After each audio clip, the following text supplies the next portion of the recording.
I found out my 17-year-old daughter was pregnant 10 minutes before the police came looking for her boyfriend.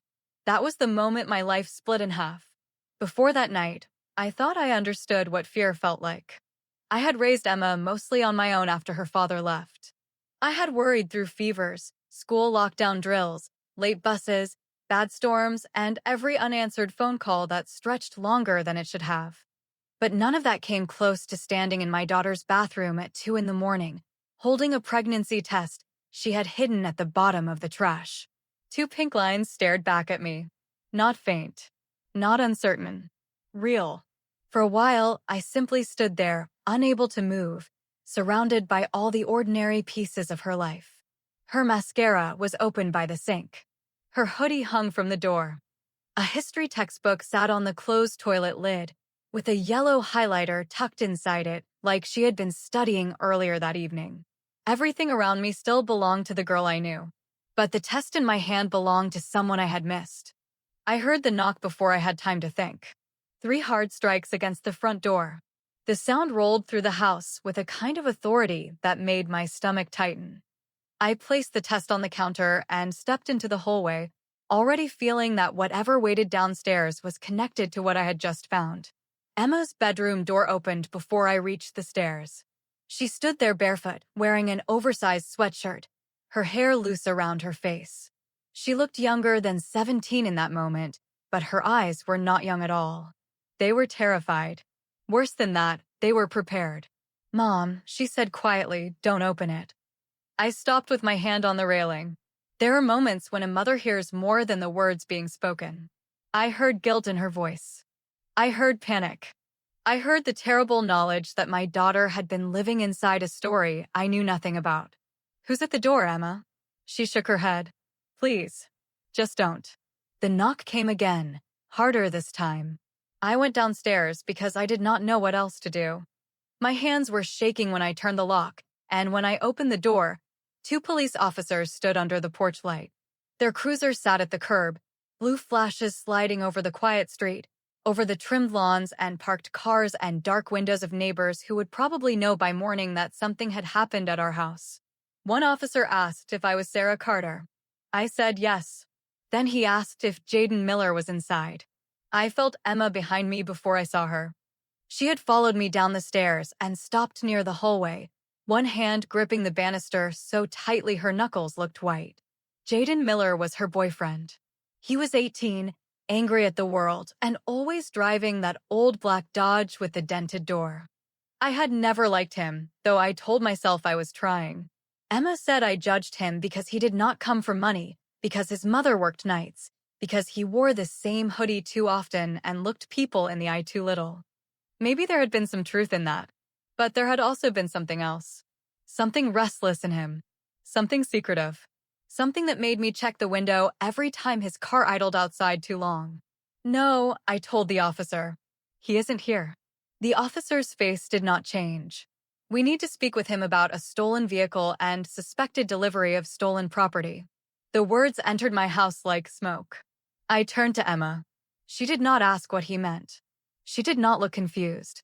She only lowered her eyes, and that small movement told me more than any confession could have. After the officers left, I closed the door and stood with my back against it. The house felt different now, as if every wall had been holding a secret and had finally let it out. "Is it true?" I asked. Emma looked at me. For 1 second, I saw my little girl. The one who used to crawl into my bed during thunderstorms. The one who made pancakes with too much vanilla. The one who once cried because a bird hit our kitchen window. Then her face hardened. "Which part?" That answer nearly broke me. "The test," I said. "Jaden. The police. All of it." She pressed her lips together, and tears gathered in her eyes, but she did not deny anything. "I was going to tell you." "When?" My voice came out sharper than I meant it to. "When he got arrested. When the school found out. When you couldn't hide it anymore." She flinched, and I hated myself for seeing it and not stopping. "You don't know what happened," she said. "I know enough." "No, you don't." Her voice cracked. "You never ask. You decide." That should have silenced me. It did not. Fear took over every part of me. I started talking about her future, about college, about money we did not have, about doctors, lawyers, court dates, and a baby she was too young to raise. I said Jaden had dragged her into chaos. I said he was dangerous. I said she had thrown her life away for a boy who might end up in jail. By the time I finished, Emma was no longer crying. She was just looking at me like she had finally understood something painful. "I knew you would do this," she whispered. Then she went upstairs. Her door closed softly, and somehow that was worse than if she had slammed it. I stood in the hallway until the anger drained out of me and left only fear behind. Then I went back to the bathroom and picked up the pregnancy test from the counter. It felt lighter than it should have, for something that had changed everything. That night, I did not sleep. I sat at the kitchen table until sunrise, staring at my phone, waiting for Emma to come down so we could try again. I had already rehearsed an apology in my head. I would tell her I was scared. I would tell her I loved her. I would tell her we would figure it out, even if I had no idea how. But when I finally went upstairs, her bedroom door was open. Her bed was empty. The window was unlocked. And on her pillow, folded once in the neat little way she folded notes when she was a child, was a piece of paper with 3 words written on it. "Don't find me." By 7 in the morning, I had called Emma 14 times. Every call went straight to voicemail. At first, I told myself she was nearby. Maybe she had gone to a friend's house. Maybe she was sitting in the school parking lot, crying, too angry to answer me. I wanted to believe something simple, because the other possibility was too ugly to hold in my mind. But then I opened her closet. Her gray backpack was gone. So were her black sneakers, her charger, and the little envelope where she kept birthday money from her grandmother. That was when I understood she had not left in anger. She had planned it. I sat on the edge of her bed with a note in my hand, reading those 3 words until they stopped looking like words at all. "Don't find me." I wanted to scream. I wanted to throw something. I wanted to rewind the entire night and become the mother she had needed before fear made me cruel. Instead, I got in my car wearing the same clothes from yesterday and drove straight to Jaden's house. He lived on the east side of town, where the houses sat closer together and the lawns were more dirt than grass. His mother's car was in the driveway, an old silver Honda with a cracked bumper. I parked behind it and walked to the porch so fast I almost tripped on the broken step. Lorraine Miller opened the door after my 3rd knock. She was still in her work uniform from the diner, her hair pulled back, her face tired in the way only night shift women look tired. The moment she saw me, her expression changed. Not surprised. Guilty. "Is she here?" I asked. Lorraine gripped the doorframe. "Sarah, is my daughter here?" Her eyes dropped for half a second, and that was enough. I pushed past her before she could stop me. "Emma." I called. The house smelled like burnt coffee and laundry soap. A television played low in the living room, though no one was watching it. Somewhere in the back of the house, a door opened. Emma stepped into the hallway wearing Jaden's hoodie. For a moment, neither of us spoke. She looked exhausted. Her face was pale, and her eyes were swollen from crying. One hand rested near her stomach, almost unconsciously, and seeing that small gesture made my anger weaken before it even had a chance to rise. Then Jaden appeared behind her. He looked different in daylight. Younger. More frightened. Without the loud car and the dark street and all the attitude he wore like armor, he looked like an 18-year-old boy who had gotten himself trapped inside a man's mistake. Still, when I saw him standing behind my pregnant daughter, every warning in me came alive. "You need to come home," I told Emma. She lifted her chin. "No." The word was quiet, but it hit hard. "Emma, you are 17. You are pregnant." Police were at our door last night looking for him. Jaden's jaw tightened, but he did not speak. Emma stepped in front of him as if she could protect him from me. "That's exactly why I didn't tell you," she said. "You don't listen. You just attack." "I attack because I am scared." "No, Mom. You control people when you're scared." That sentence landed in the room and stayed there. Lorraine looked away. Jaden stared at the floor. I wanted to deny it, but the truth had already moved through me before pride could block it. I had controlled Emma's curfew, her clothes, her friends, her phone, her plans.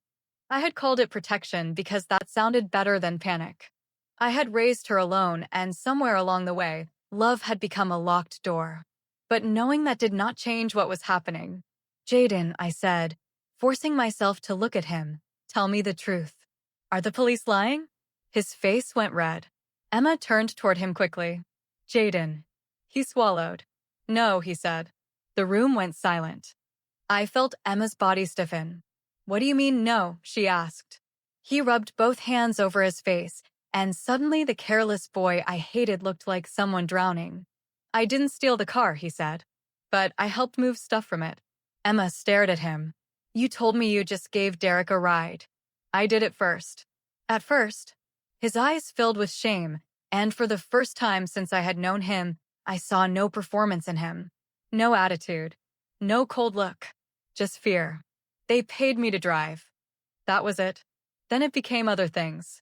Boxes, bags, phones, whatever they had. I told myself I wasn't stealing anything because I wasn't the one taking it. Lorraine made a soft, broken sound behind me. Jaden looked at his mother and then back at Emma. I was going to stop. Emma laughed once, but there was no humor in it.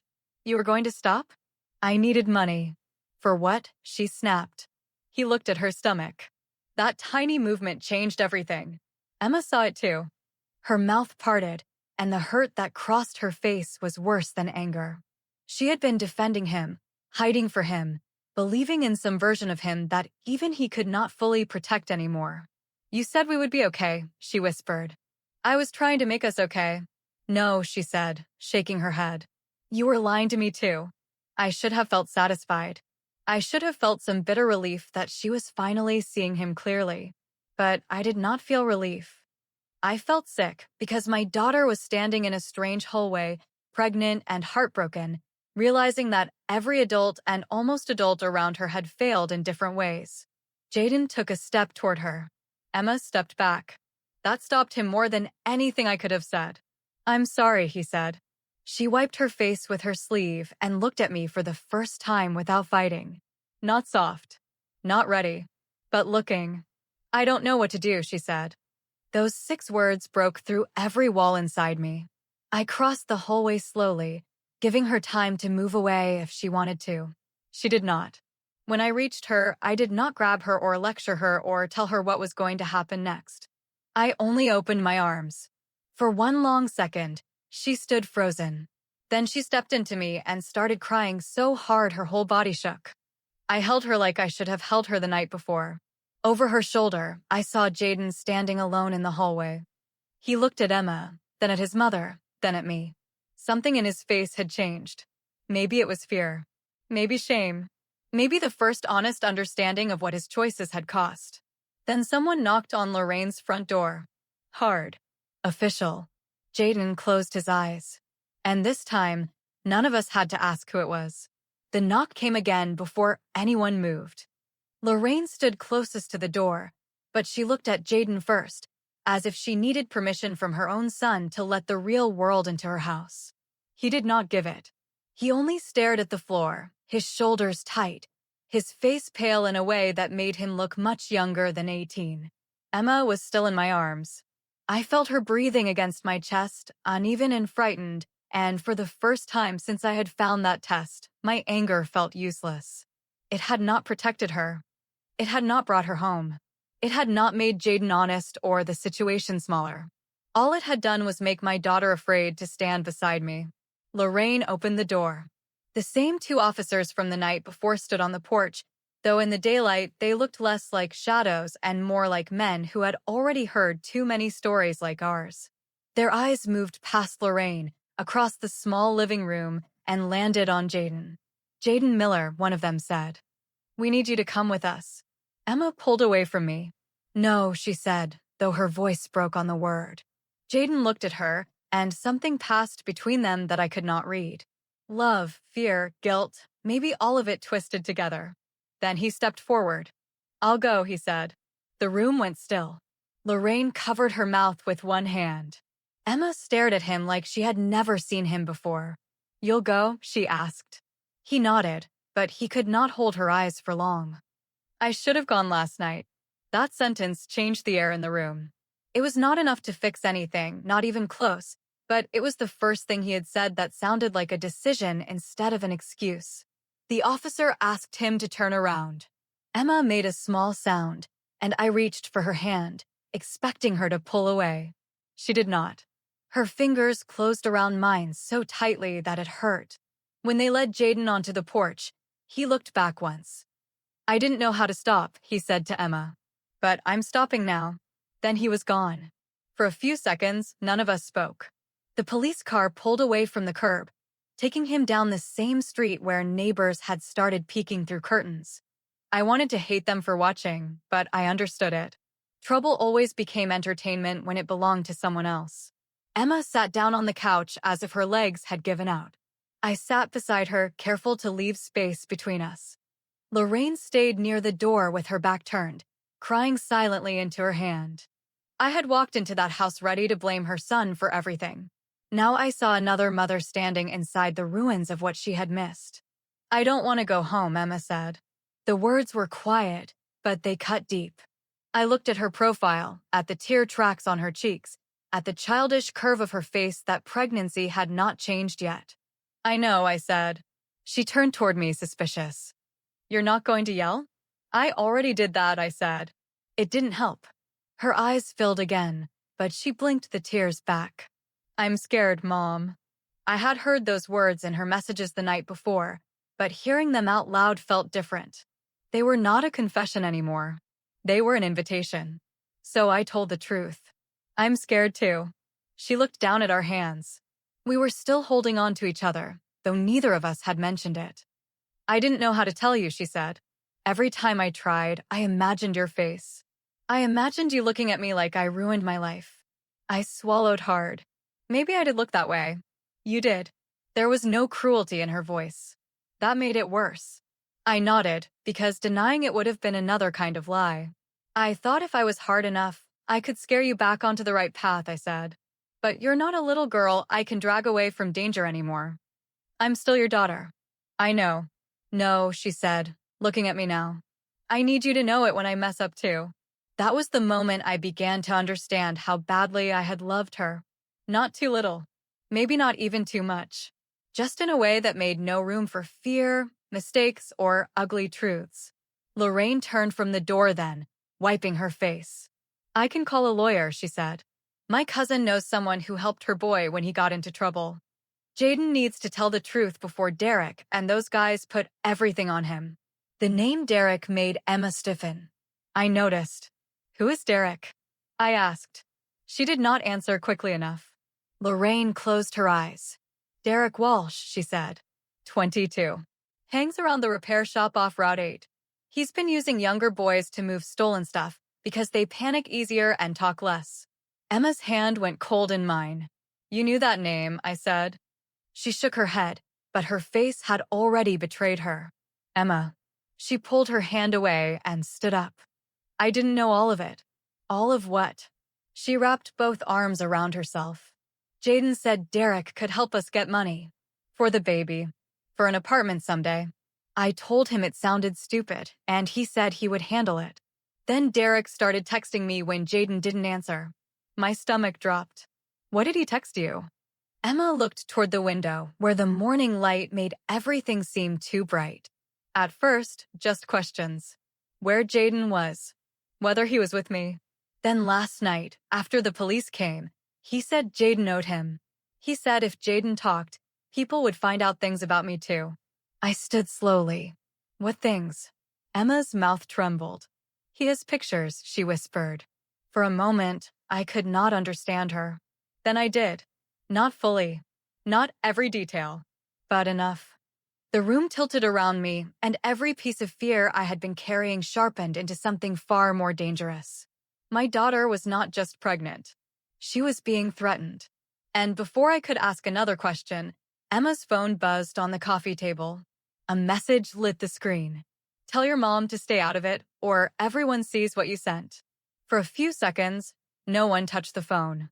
The screen stayed lit on Lorraine's coffee table, bright and cruel in the quiet room. "Tell your mom to stay out of it, or everyone sees what you sent." I read the sentence once. Then again. By the third time, my fear had changed into something colder. Emma reached for the phone, but I caught her wrist gently before she could take it. "Don't answer," I said. Her eyes filled with panic. "Mom, you don't understand. He'll do it." I looked at my daughter standing in that small living room, 17 years old, pregnant, shaking in a hoodie that did not belong to her, and I felt the full weight of what had been happening while I was busy judging the wrong things. I had been afraid of Jaden, but Jaden was not the only danger. "Who is he, Emma?" She lowered her eyes. "Derek." Lorraine turned away from the door. "That boy is poison," she said, her voice trembling. "I told Jaden to stay away from him." Emma wiped her face with both hands. "He said Derek was just someone who could help him make money. Jaden kept saying it was temporary. He said once we had enough saved, he would stop." I stared at her. "Enough saved for what?" She looked at me then, and the answer was written all over her face before she said it. "For the baby." That broke something in me. Not because it made Jaden innocent. It did not. He had lied, stolen, driven for people he should have feared, and pulled my daughter into the shadow of his choices. But it made the whole thing sadder. They had not been planning some wild teenage escape because they thought life was a movie. They had been terrified children trying to build a future with dirty money and bad advice. Emma sat down slowly. "I told him we couldn't do it," she whispered. "I told him babies need more than cash in a shoebox. But he said your face would change when you found out. He said my dad left, and you would be disappointed in me too." I felt those words like a hand closing around my throat. My ex-husband had left when Emma was 11. He called on birthdays when he remembered and sent checks late when the court forced him. I had spent 6 years pretending his absence had not carved a hollow place inside her. But apparently, Jaden had seen it. And Derek had used it. I picked up Emma's phone and read the message again. "What did you send him?" I asked carefully. Emma's face crumpled. "Nothing I wanted him to have. I did not ask for details. I did not need them." She was a minor. She was scared. She had been cornered by a grown man who knew exactly where to press until shame did the work for him. I took a breath, then another. "We are going to the police." "No." She stood so fast the coffee table shook.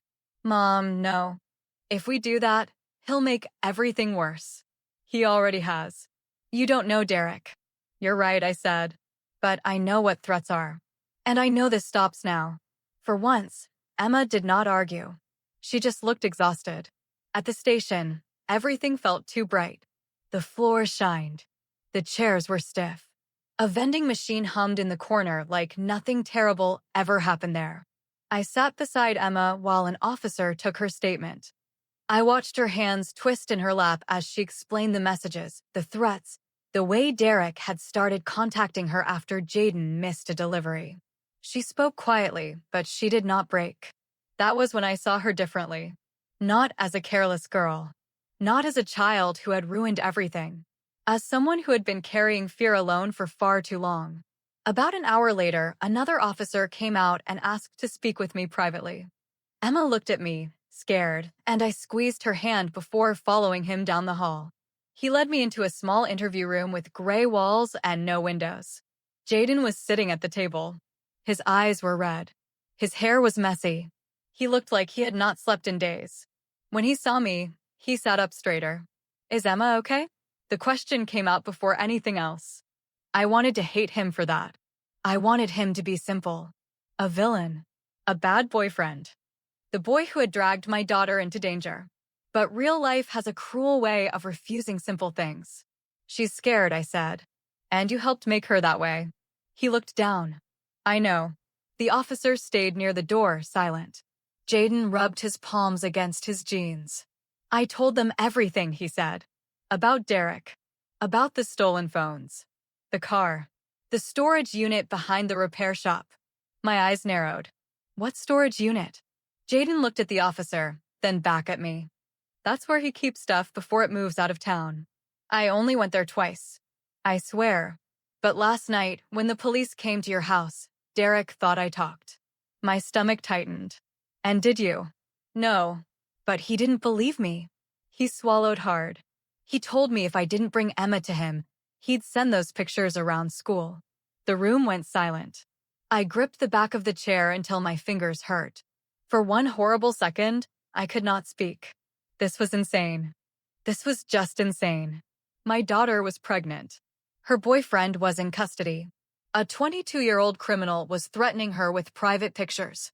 And all of it had been happening less than 15 minutes from the grocery store where I bought cereal and milk every Sunday. Jaden's voice broke. I was never going to take her to him. I looked at him. Then why did she run to your house? Because I told her to get away from home before Derek came there. The air left my lungs. What? Jaden leaned forward, his face pale. He knew your address, Mrs. Carter. He knew your work schedule. He knew Emma's room was upstairs because he had been watching the house. For a moment, I heard nothing but the buzzing light above us. Then the officer's radio crackled. A voice came through, sharp and urgent. They had found Derek's repair shop. They had found the storage unit. And inside it, taped to a metal shelf, was a printed photo of my house. When the officer said they had found a printed photograph of my house inside Derek's storage unit, I felt the kind of fear that does not make you scream at first, because it goes too deep and too fast for your body to react normally. I stood in that narrow interview room, looking through the small window at Emma in the hallway, and all I could think was that while I had been fighting with my daughter about lies, curfews, Jaden, and the pregnancy test hidden in the bathroom trash, a grown man had been watching the place where she slept. For months, I had treated danger like something Emma had invited into our home through bad choices, but now I was beginning to understand that danger had also been circling her from the outside, patient and quiet, waiting for the exact moment when shame would keep her silent.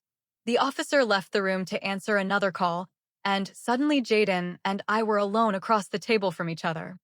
His hands were cuffed in front of him, his eyes were red from exhaustion, and without his car, his hoodie, and the careless attitude he usually wore around adults, he looked painfully young. I wanted to hate him cleanly. It would have been easier if he were exactly what I had decided he was: reckless, selfish, dangerous, and nothing more.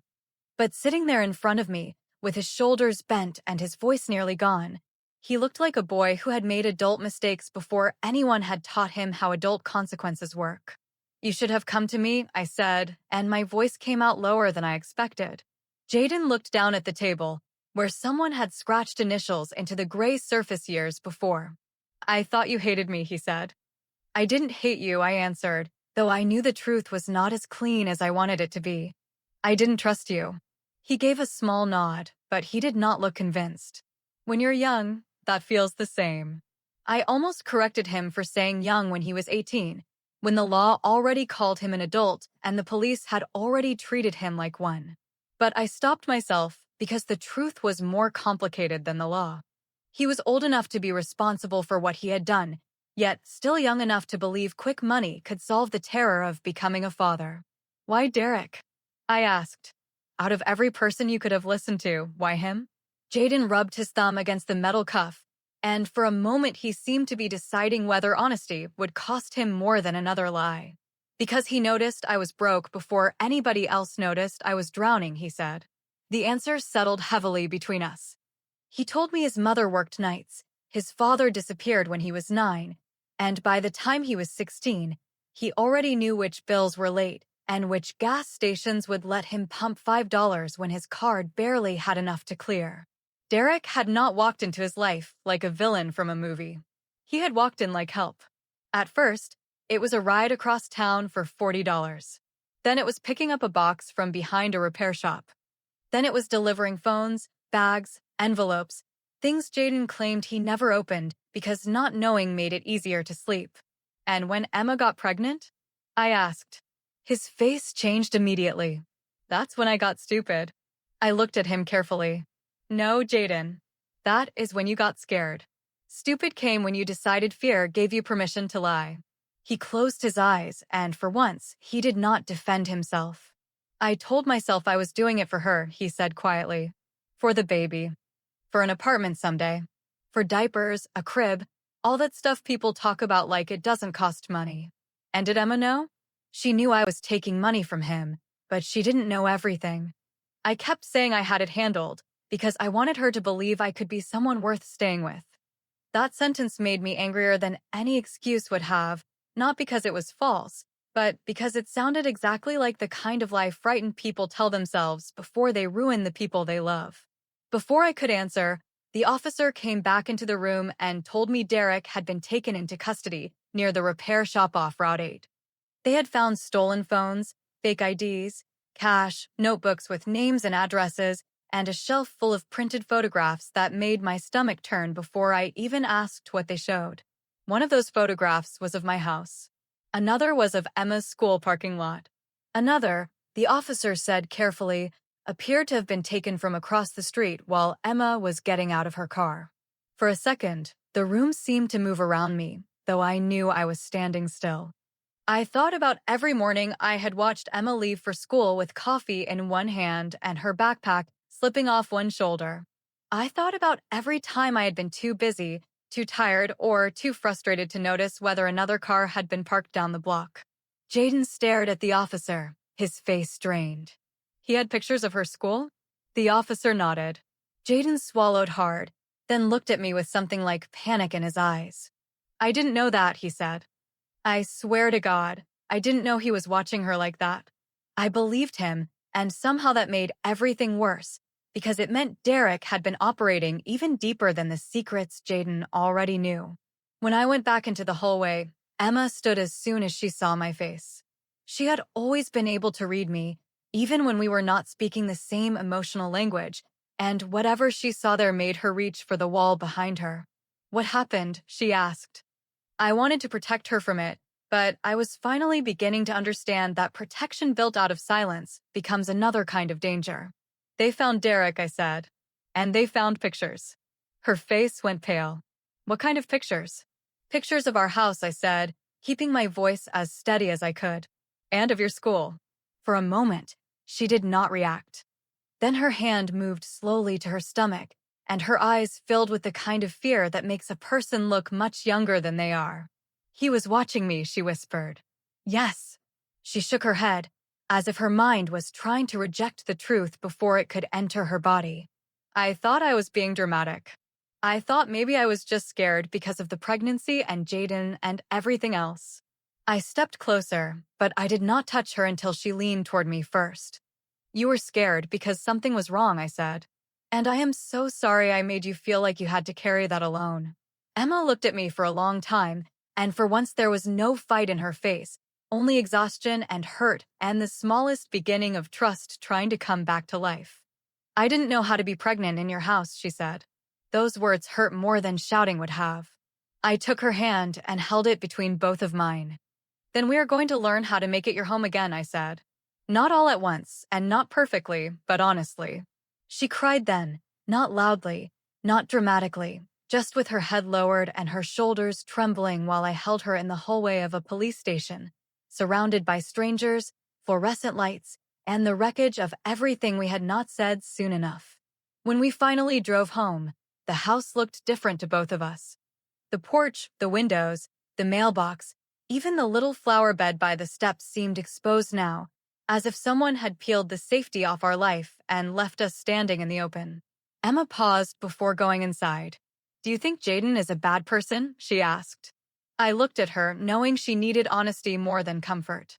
I think he did bad things, I said. And I think he has to decide whether that becomes his life or the thing that finally wakes him up. She nodded slowly, holding the railing with one hand. I still love him, she whispered. I know. I'm angry at him too. You can be both. She looked at me then, and something in her expression softened. Not forgiveness exactly, but the first quiet sign that she no longer saw me only as the enemy. That evening, she fell asleep on the couch with a blanket pulled up to her chin, and I sat in the chair beside her, watching the late sun move across the living room floor. Every so often, her hand drifted toward her stomach in her sleep, and each time it happened, I felt the reality of the baby settle deeper into the room with us. Not as a scandal, not as a punishment, as a life. Around 7, my phone rang, and when I saw the number from the police station, I stepped into the kitchen before answering so I would not wake her.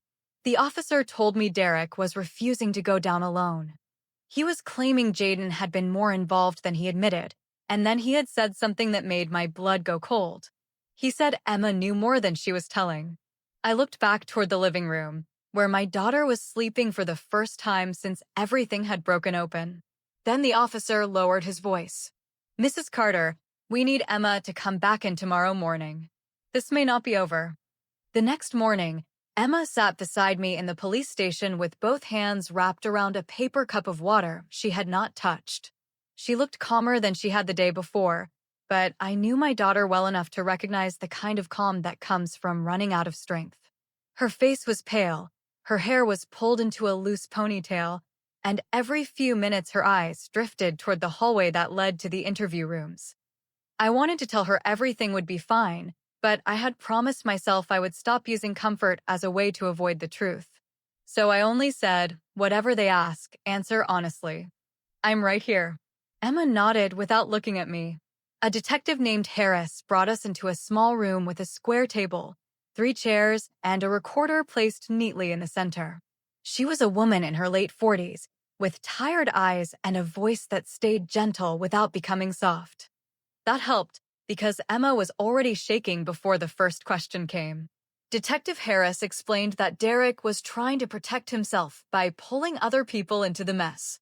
He had admitted nothing, denied almost everything, and claimed that Jaden and Emma had both known more than they were saying. Emma's eyes filled immediately. "I didn't help him," she said. "I swear I didn't."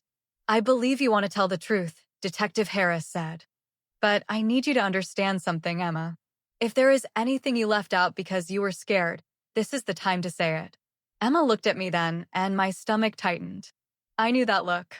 It was the same look she had given me the night the police came to our door. The look of a girl standing at the edge of another secret, terrified that one more truth would make everyone stop loving her. "What did you leave out?" I asked. Her lower lip trembled. "Mom, I didn't know what it was." Detective Harris waited. Emma pressed her palms against her thighs and stared at the table. "Jaden gave me an envelope once," she said. "He told me not to open it, and I didn't. He said Derek's girlfriend was going to pick it up for me after school because he couldn't be there." My heart sank slowly, painfully, like it had been lowered by a rope. "When was this?" the detective asked. "Maybe 3 weeks ago." "What did you think was inside?" Emma swallowed hard. "Money. Maybe fake IDs. I don't know. I told myself it was probably nothing because I didn't want another fight with him." I closed my eyes for a moment, not because I was angry, but because I needed 1 second to absorb the fact that fear had made my daughter smaller than her own judgment. Detective Harris leaned forward. "Did you give the envelope to someone?" Emma nodded. "A girl named Marissa. She was waiting by the gym after volleyball practice. I didn't even talk to her. I just handed it to her and left."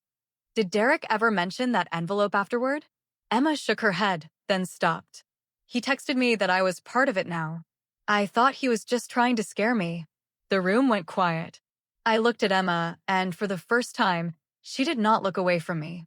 She looked ashamed, yes, but also tired of hiding, tired of being trapped between the truth and the punishment she imagined waiting on the other side. I reached under the table and took her hand. She froze at first. Then she held on. Detective Harris asked more questions, and Emma answered them. She gave Marissa's last name, described the car she had seen near the gym, and handed over the messages she remembered from Derek. Some details were small, but the detective wrote them down like they mattered, which made me realize how much of a criminal life is built from small moments when frightened people say nothing. When it was over, Detective Harris turned off the recorder and looked at Emma with an expression I could not quite read. "You made a mistake," she said. "But being scared and being targeted are not the same as building Derek's operation. The best thing you can do now is keep telling the truth." Emma nodded, and tears slipped down her face. Outside the interview room, she stopped walking and turned toward me. "I lied to you again," she said. I could hear the old version of myself rising inside me, ready with questions that sounded like accusations. "Why didn't you tell me? How could you be so careless? What were you thinking?" But I had asked those questions before, and they had only taught her to hide better. So I took a breath and chose differently. "Yes," I said. "You did." Her face fell. And we are going to talk about it, I continued. But I am not leaving you alone in it. She covered her mouth with one hand, and for a second I thought she might collapse. Instead, she leaned against the wall and cried with the kind of relief that almost looks like pain. That afternoon, we met with a counselor the detective recommended, a woman who worked with teenagers who had been threatened, manipulated, or pulled into situations they did not fully understand. Emma did not want to go at first, and I did not blame her. She had already told the worst pieces of her story to strangers under fluorescent lights. But she went. And I sat in the waiting room with Lorraine Miller while our children's lives were discussed behind separate doors. Lorraine looked smaller than before, as if every hour had taken something from her. Jaden asked about the baby, she said quietly. I looked at her. He did. She nodded. He asked if Emma had seen a doctor yet. Then he asked if I thought she would ever speak to him again. I did not answer right away. Part of me wanted to say no, because it would have been easier if love disappeared the moment someone deserved consequences. But that was not how life worked, and it was not how Emma's heart worked. I don't know, I said. Lorraine wiped at her eyes. He told his lawyer he wants to cooperate fully. He said Derek can't get near Emma again, not because of him. I believed that Jaden meant it. I also knew meaning it was not enough. By evening, Emma and I were back home, sitting at the kitchen table with takeout neither of us had the appetite to eat. The house was quiet, but it no longer felt like a battlefield. It felt damaged. It felt exposed. Yet somehow, for the first time in days, it also felt honest. Emma pushed rice around in the container with her fork. I'm not ready to forgive Jaden, she said. You don't have to be. I'm not ready to stop loving him either. I know. She looked up at me carefully. You're not going to tell me I'm stupid? I shook my head. No. I'm going to tell you that love is not the same as trust, and trust is not rebuilt with apologies. She sat with that for a while. Then she whispered, Do you think he can change? I thought about Jaden in the interview room, handcuffed and ashamed, finally telling the truth because the lies had nowhere left to go. I thought about the boy who had made terrible choices because money made him feel powerful, and because fear had convinced him that being useful to Derek was better than being helpless. I think he can, I said. But only if he changes when nobody is clapping for him. Emma's eyes lowered to her stomach. I don't want my baby growing up around chaos. That was the first time she had said it that way. My baby? Not the baby. Not this situation. Not the problem. My baby? The words shifted something in the room. I reached across the table and touched her wrist. Then we build something steadier than chaos. She looked at me with wet eyes. We. Yes, I said. We. The next week became a blur of appointments, statements, phone calls, and quiet conversations that hurt but healed something every time we survived them. Emma missed school for a few days, then went back with a counselor's support and a schedule adjusted so she could avoid the hallway where Marissa usually waited. I changed the locks, installed cameras, and stopped pretending fear was weakness. Jaden remained in custody while his lawyer worked on a deal tied to his cooperation. Through Lorraine, he sent one letter to Emma. I expected excuses, maybe desperate promises, maybe the kind of words boys use when they want forgiveness faster than they have earned it. But the letter was only one page. He wrote that he was sorry for lying, sorry for making danger look like protection, and sorry for thinking money could prove he was ready to be a father. He wrote that he was going to tell the truth in court even if it cost him. He wrote that Emma did not owe him anything, not forgiveness, not visits, not hope. At the bottom, he added one sentence that made Emma cry for almost an hour. Tell her I am going to become someone she never has to be afraid of. She folded the letter and placed it in her dresser drawer. She did not write back. 2 days later, I took Emma to her first real prenatal appointment. The waiting room was full of women with round bellies, husbands holding clipboards, toddlers climbing chairs, and nurses calling names in calm voices as if miracles and terror happened there every day. Emma sat beside me, twisting the sleeve of her sweater, trying to act older than she felt. When the ultrasound began, she gripped my hand so tightly I almost laughed through my tears. The room darkened. The screen flickered. For a few terrible seconds, Neither of us understood what we were seeing. Then the technician smiled. "There it is," she said. A tiny heartbeat filled the room. Fast, steady, alive. Emma turned her face toward me, and in that moment, everything between us changed again. The fear did not vanish. The future did not become easy. But for the first time, the baby became more than consequence, more than scandal, more than proof of everything that had gone wrong. She became real. Emma began to cry silently, still holding my hand. "That's my baby," she whispered. I kissed her forehead. "Yes," I said. "That's your baby." The technician moved the wand again, smiling at the screen. "And from what I can see today," she said, "she looks strong." Emma stopped breathing for half a second. The technician glanced at us gently. "It's still early to be completely certain, but yes, it looks like a girl." Emma looked at me, and through all the fear, exhaustion, and heartbreak, a real smile appeared on her face for the first time since the night everything broke. But before either of us could say anything, my phone buzzed in my purse. I almost ignored it. Then I saw the name on the screen. Lorraine. Her message was only 7 words. Jaden's hearing was moved to tomorrow morning. The morning of Jaden's hearing, Emma stood in front of her closet for almost 20 minutes, holding the same blue sweater against her chest without putting it on. I watched from the doorway, careful not to rush her, because I was finally learning that silence could be kinder than control when someone was trying to make a hard choice. "You don't have to go," I said. She looked at the sweater, not at me. "I know." "Then why are you going?" Her fingers tightened around the fabric. "Because I need to see who he is when he has to tell the truth in front of everybody." That answer stayed with me the entire drive to the courthouse. It was cold that morning, gray in that flat Ohio way that makes every building look tired.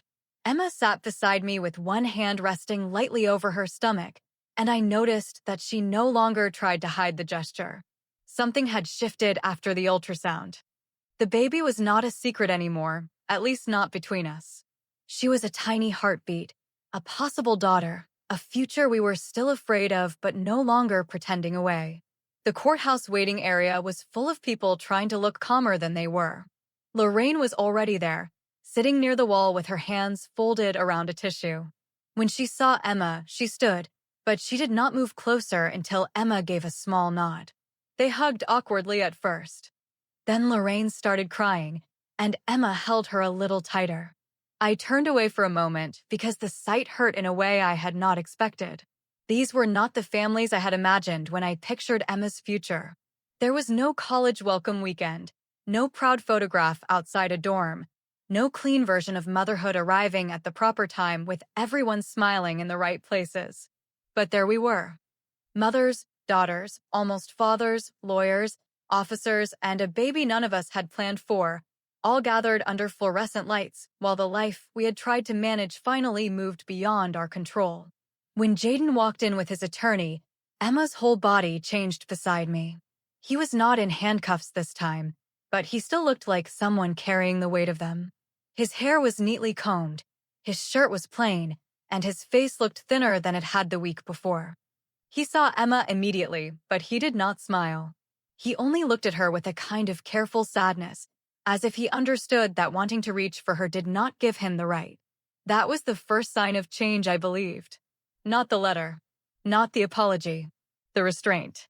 Inside the courtroom, the judge reviewed the charges, the cooperation agreement, and the evidence Jaden had given against Derek.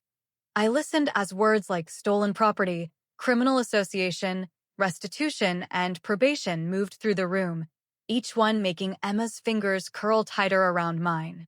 Jaden spoke near the end. His voice shook at first, but it did not collapse.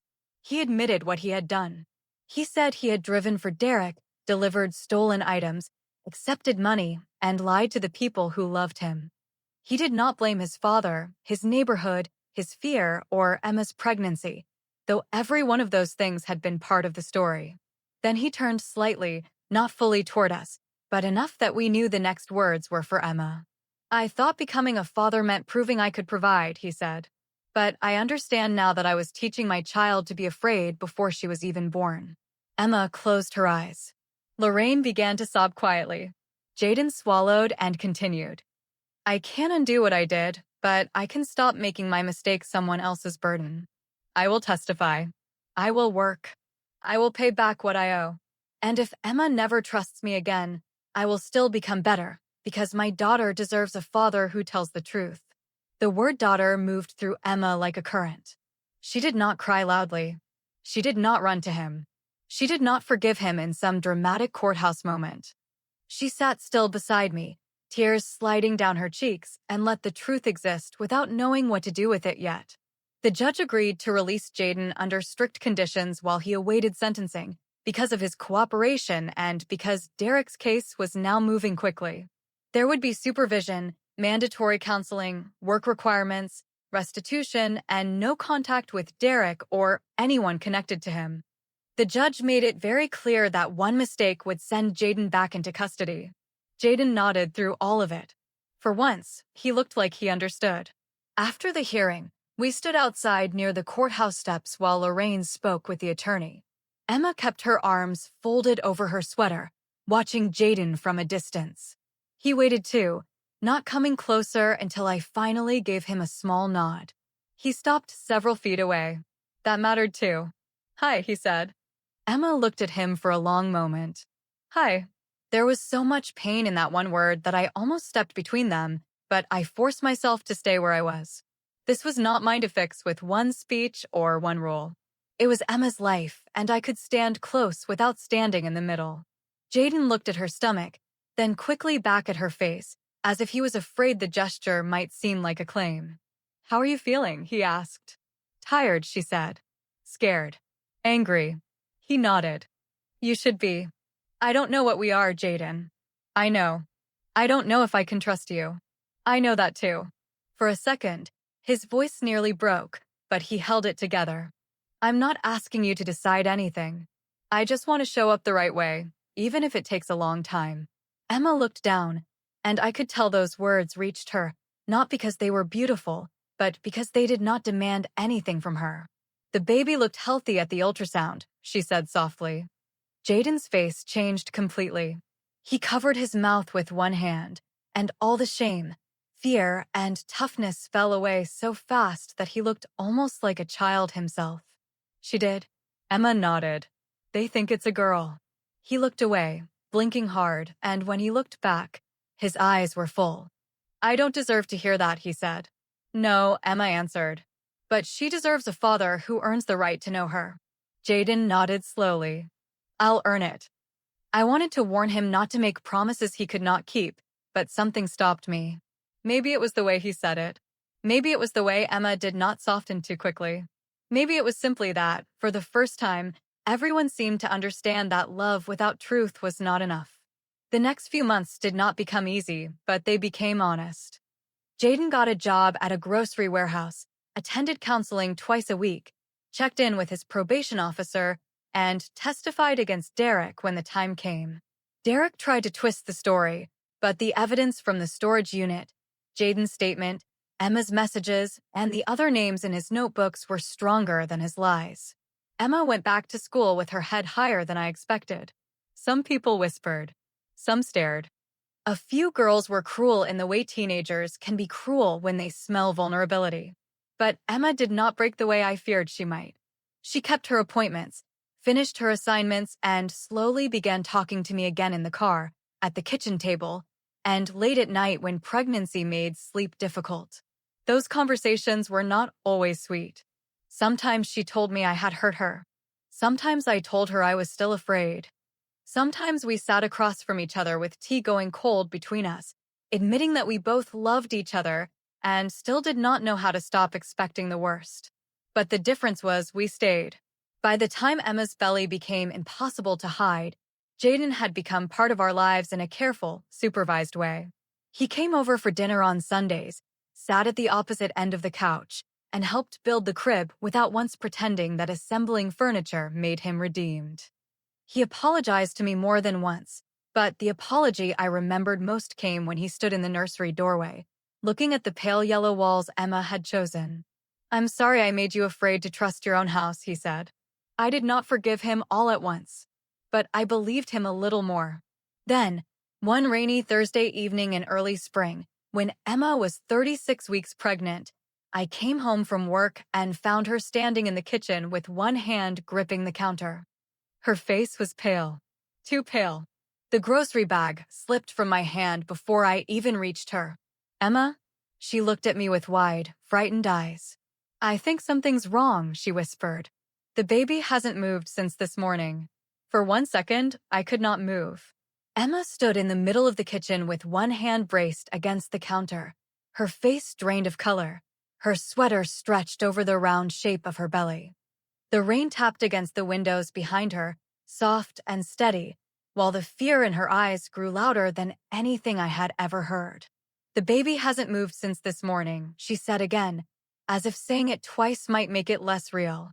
I grabbed my keys from the table and reached for her coat. "We're going to the hospital." She nodded, but she looked so young that my heart almost failed me. For months, I had watched her become braver, quieter, steadier. I had watched her learn doctor's appointments, prenatal vitamins, swollen ankles, school gossip, court updates, and late-night fear. But in that moment, she was my little girl again, terrified and looking at me to make the world safe. In the car, she kept both hands on her stomach. I drove too fast, then forced myself to slow down because panic was not going to help her. Emma stared out the windshield, barely blinking, while the wipers pushed rain across the glass in quick, nervous strokes. "Talk to her," I said. Emma looked at me. "What?" "Talk to the baby. Let her hear you." Her mouth trembled, and for a moment I thought she would fall apart. Then she lowered her face toward her belly and placed her palm gently over the place where we had felt kicks so many nights before. "Lily," she whispered. "Please, baby. Move for me." That was the first time she said the name out loud like it was final. Lily. The name filled the car so softly that I almost cried before we even reached the hospital. At the emergency entrance, everything moved faster than my thoughts. A nurse put Emma in a wheelchair, another asked questions, and a young doctor with calm hands led us into a room where machines waited beside the bed. I stood near Emma's shoulder while they wrapped monitors around her stomach, and I prayed without words because words felt too small. The room went quiet as the nurse adjusted the sensor. Static crackled. Emma squeezed my hand so hard I felt pain shoot through my fingers. Then we heard it. Fast. Steady. Beautiful. A heartbeat. Emma's whole body folded with relief, and I bent over her, pressing my forehead against her hair while both of us cried. The nurse smiled, and even the doctor's serious face softened. "She's there," the doctor said. "Her heartbeat is strong." For a few seconds, that was enough. Then the doctor's expression shifted again. "She is under some stress, though. We need to keep monitoring you, and depending on what we see, we may need to deliver tonight." Emma looked up at me. "Tonight?" I had no answer that would make it less frightening. So I told her the truth. Then tonight, we meet her. Jaden arrived 20 minutes later with Lorraine, soaked from the rain and pale with fear. He stopped at the doorway, not rushing in, not making the moment about himself. His eyes went straight to Emma, then to the monitor, then back to Emma again. "Is she okay?" he asked. Emma nodded, tears still on her cheeks. "They might deliver tonight." Jaden swallowed hard, and for a second, the boy from the old black Dodge appeared in him again, scared enough to run. But he did not run. He stepped inside slowly, stood near the wall, and waited for Emma to tell him where he belonged. That was how I knew he had changed. Not because he had become perfect. Not because court and counseling and work had erased what he had done. But because he had finally learned that love was not taking control when he was afraid. Love was staying honest, even when he had no power. Emma looked at him for a long moment. Then she held out her hand. Jaden crossed the room and took it like it was something breakable. "I'm here," he said. "I know," she whispered. 3 hours later, after the monitors kept dipping and the doctor stopped pretending we had plenty of time, they decided to induce labor. The night became a blur of bright lights, quiet instructions, painful contractions, and Emma's face changing with every wave. She cried. She cursed once and immediately apologized, which made the nurse laugh. She gripped my hand through one contraction and Jaden's through the next, as if she needed both of us for different kinds of strength. At one point, when the pain was at its worst, she looked at me with tears streaming into her hair. "I can't do this." I leaned close enough that only she could hear me. "Yes, you can. But you do not have to do it alone." Her eyes searched mine, and something passed between us then, something we had been trying to rebuild for months. Trust, maybe. Or forgiveness. Or simply the understanding that love had survived the worst version of both of us. When Lily finally came into the world, the room held its breath. There was one terrifying second of silence. Then she cried. Small, furious, alive. Emma sobbed with a sound I had never heard from her before, and Jaden covered his face with both hands as if the sight of his daughter had undone him completely. The nurse placed Lily on Emma's chest, wrapped in a blanket, her tiny face red and wrinkled, her fists curled near her cheeks like she was already ready to fight the whole world. "She's beautiful," Emma whispered. I stood beside the bed, crying so hard I could barely see. Lily had dark hair, a perfect mouth, and the smallest fingers I had ever touched.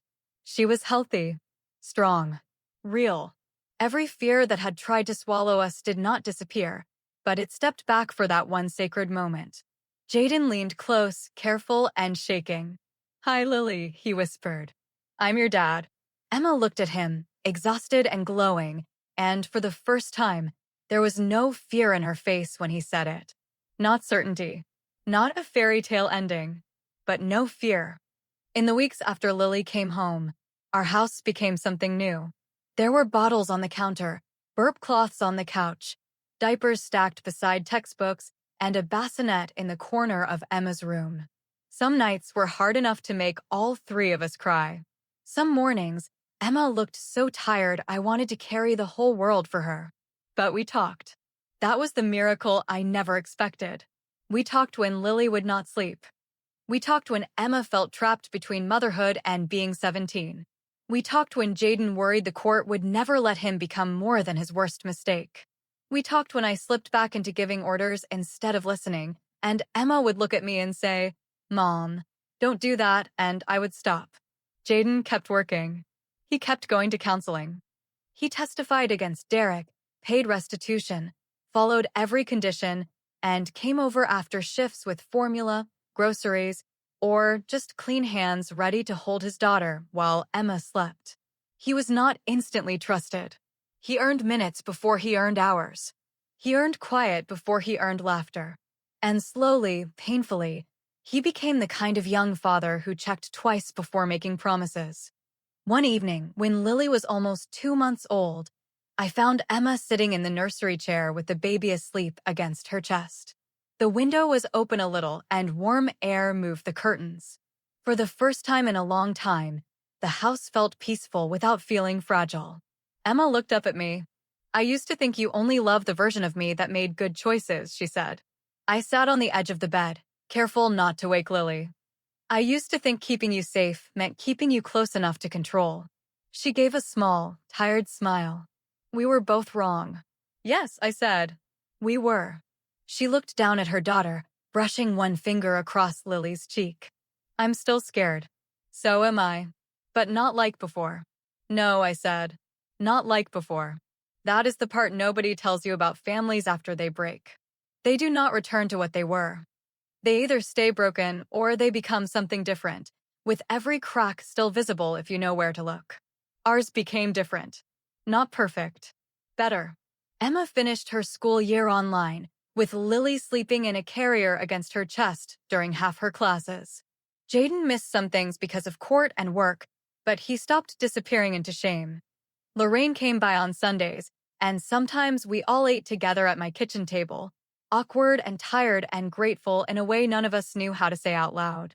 There are still days when I look at Lily and think about how close we came to losing each other before she was even born. I think about the test in the trash, the police lights, the note on Emma's pillow, the photograph of our house in Derek's storage unit. Then I look at my daughter holding her daughter, and I understand something I did not understand that night. The worst moment of your life does not always come to destroy you. Sometimes it comes to show you where the truth has been buried. And sometimes, if you are brave enough to stop shouting and start listening, it leads you back to the people you almost lost. Lily is sleeping beside me as I tell this now. Emma is upstairs, finishing an essay for school. Jaden is at work, and after his shift, he will come by with diapers and that careful look he still gets when he wants to prove he means what he says. I do not know exactly what the future will look like, but I know this. My daughter is no longer afraid to come home. And in the room down the hall, her little girl is breathing softly, healthy and safe, like a promise we are all still learning how to keep.